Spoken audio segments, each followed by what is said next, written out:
What is going on, y'all? It's your boy Texas Yankees. So last night, man, the Pacers and Celtics went off against each other in game one, went to OT. The Pacers played with really just an amazing game, man. They played well on offense. The defense, of course, did lack a little bit as always, letting 133 up. In the last couple minutes, they just couldn't really find a rhythm again. Struggling to make shots in the last few minutes there, especially in overtime as well. Um, the Pacers were down a little bit at one point, but they really just continued to storm back, but they just didn't seem to have that ability to stop Boston's offense in turn.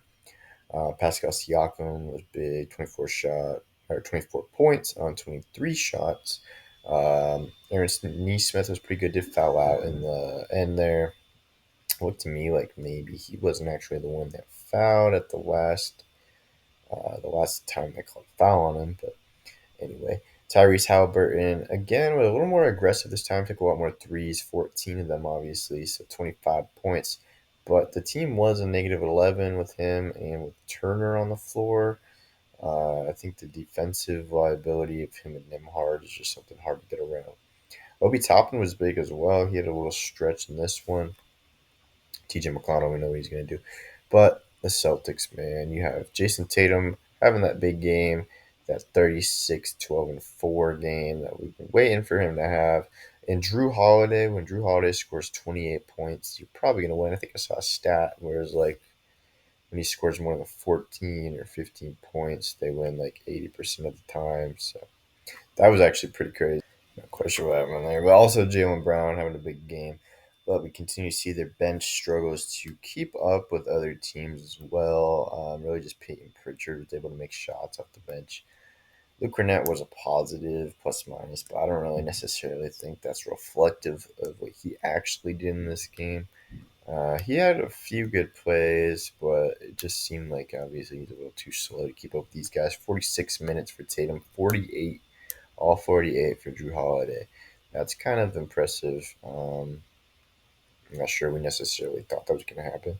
And then looking at like the box score, I mean, the Celtics shot worse really from everywhere. It was really just the margins in this game. I mean, Pacers shot 37 from 3, 53 from the field, and 90 from the free throw stripe.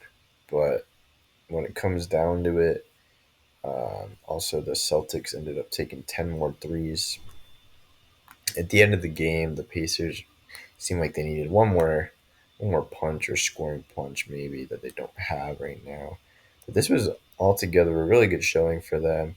It does show, I think, a lot of things that they can build on, especially going forward. Even if they can't necessarily take away a victory in this series, we'll see what happens going forward. But this was pretty encouraging. I think if you're a Pacers fan, maybe a little disheartening if you're a Boston fan, because I think either of the two teams, if you beat Indiana, that you're going to have to play in the finals, are better. But we'll see. And then tonight's game, we have the Mavericks and Timberwolves game one. So obviously, we've been doing this has been going on for a little bit.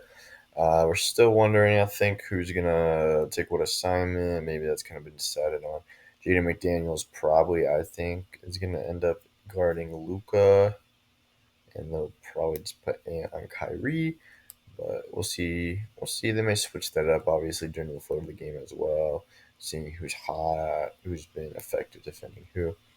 Um, yeah, man. Carl Anthony Towns is going to be a big factor in this one. Rudy Gobert. We'll see if Derek Lively can hold up against them. What Daniel Gafford brings, if they have an ability to have some bench big minutes for Dallas. Um, obviously, again, it's probably going to be a big. I think Kyrie deciding series because Luka's going to be really hounded by this Minnesota defense. I think they're going to send a lot of double teams as we've seen. Um, we'll see who they end up leaving open. But it does come down to whether he can fight through that and can Kyrie Irving kind of take up some of that role that's left open for him if the scoring is affected by that defense. Uh, Minnesota is favored by 4.5 tonight. I think the Mavericks will probably have a tough time guarding Anthony Edwards. So that's something to look out for. I'm not quite sure what they're going to do there, but we'll see. This could either being a one side show on either side. I just think that the Timberwolves defense is so tough to get around, even for this Mavericks team.